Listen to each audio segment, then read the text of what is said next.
Aku meminta agar suami tidak memberitahukan perihal ini kepada maduku. Aku sendiri yang akan memberitahunya, dengan beralasan agar aku dan maduku semakin akrab.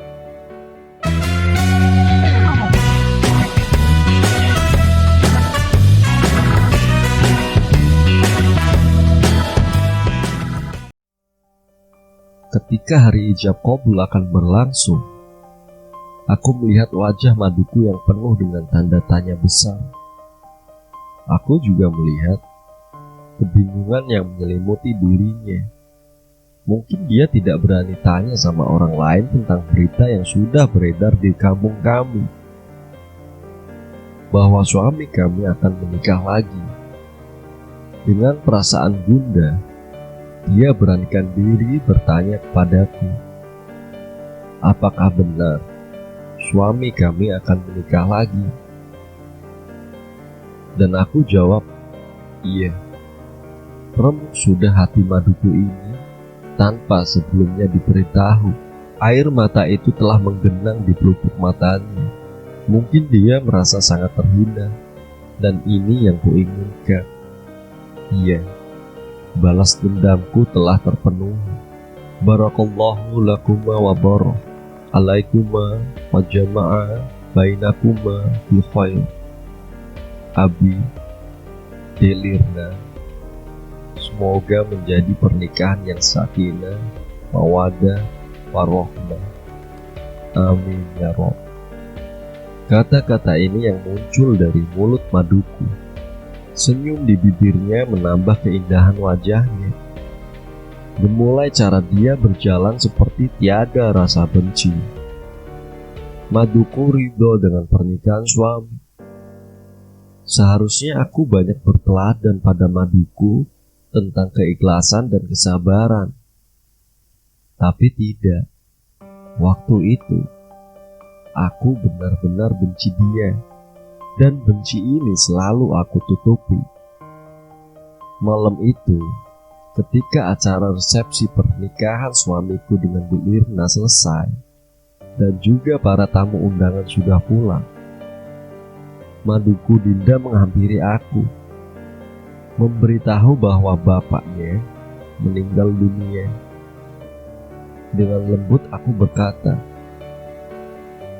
Dinda, malam ini adalah malam bahagia Abi dengan madu kita di Irna.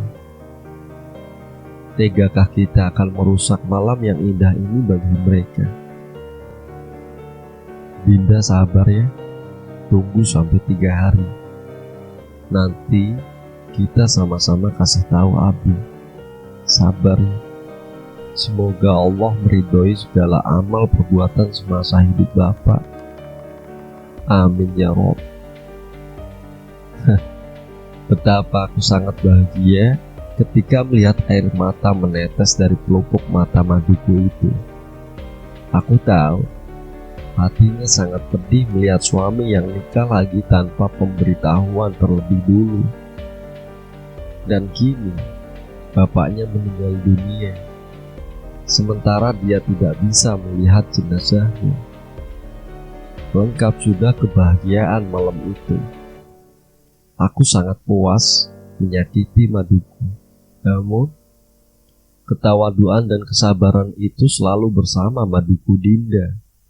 Di antara istri-istri suamiku, hanya maduku Dinda ini yang sibuk mengurus rumah tangga kami, seperti bersih-bersih rumah, nyuci baju. Pokoknya sama persis dengan seorang pembantu. Hanya saja dia tidak pandai memasak seperti aku dan maduku Delirna. Suamiku sepertinya juga tidak seperti dulu sama dia. Betapa aku adalah wanita yang beruntung bisa mengambil simpati suamiku.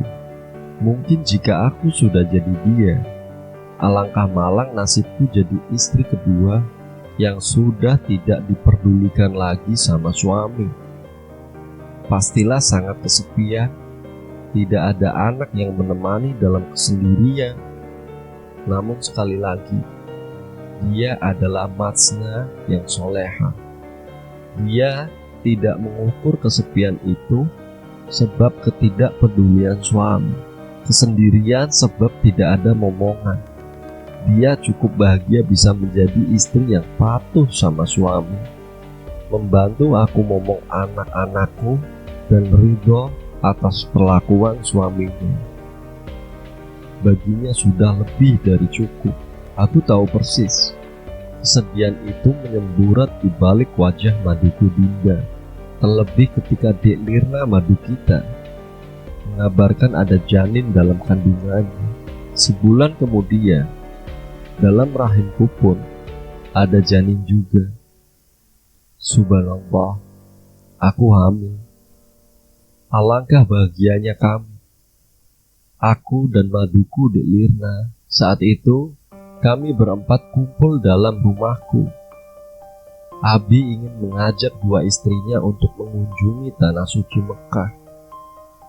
Maka undian pun dilaksanakan dengan melipat kertas yang di dalam sudah tertera nama kita bertiga. Aku, Maduku Dinda, dan Maduku Dek Lirna.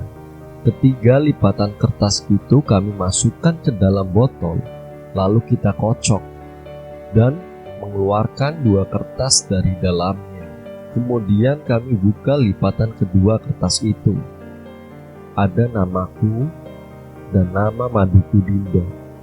Aku ngidam pengen ke tanah suci, ucap Maduku Dek Lirna.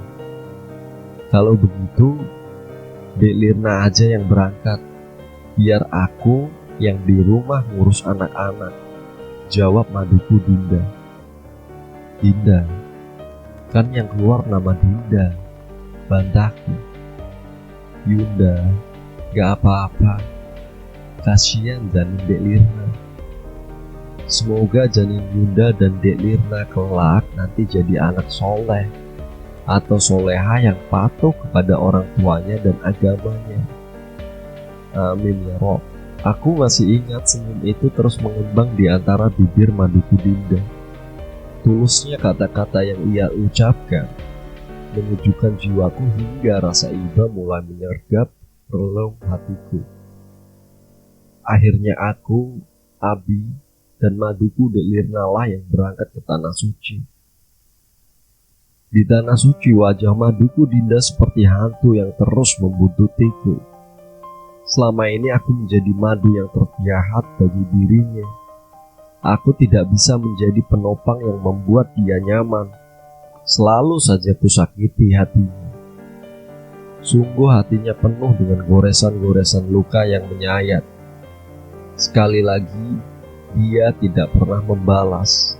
Dia hanya diam, dan diam. Apalagi akhir-akhir ini, suamiku juga jarang sekali memperhatikan Maduku Dinda. Apakah dia protes dengan kelakuan kami?